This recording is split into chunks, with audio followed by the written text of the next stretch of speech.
ಈಗಾಗಲೇ ರೀನೀಟ್ 2026 ಅನೌನ್ಸ್ ಆಗಿದೆ. ಈಗ ಸ್ಟೂಡೆಂಟ್ಸ್ ಆಗಿ ನೀವು ಏನು ಮಾಡಬೇಕು ಅಂತ ಅಂದರೆ, ಈಗ ತುಂಬಾ ಥಾಟ್ಸ್ ಓಡ್ತಾ ಇರತ್ತೆ, ಆ ಥಾಟ್ಸಿಗೆಲ್ಲ ನೀವು ಬ್ರೇಕ್ ಕೊಡಿ. Because the ರೀನೀಟ್ has announced right now.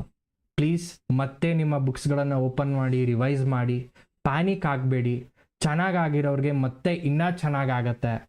ಆ ಕಡೆ ಈ ಕಡೆ ಇರೋರಿಗೆ ಇದೊಂದು ಆಪರ್ಚುನಿಟಿ ಮತ್ತೆ ನೀವು ಕಮ್ ಬ್ಯಾಕ್ ಮಾಡೋದಕ್ಕೆ. So please revise again, don't panic, come back stronger. Okay, daily ನೀವೇನಾದ್ರೂ ಊರಿಗೆಲ್ಲ ಹೋಗಿದ್ದೀರಾ ಅಂತ ಅಂದರೆ you can stay there and you can be in touch with your teachers. Daily ನೀವು ಒಂದು ಫುಲ್ ಲೆಂತ್ ಪೇಪರನ್ನು ಬರಿತಾ ಹೋಗಿ, ದೆನ್ ಅನಲೈಸ್ ಮಾಡಿ. ಸೋಷಿಯಲ್ ಮೀಡಿಯಾ ಅಥವಾ ನ್ಯೂಸ್ಗಳಿಂದ ನೀವು ದೂರನೇ ಉಳಿರಿ.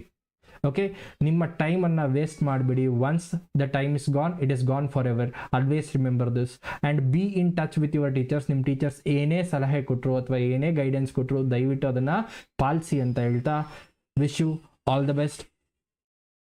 ಬೈ.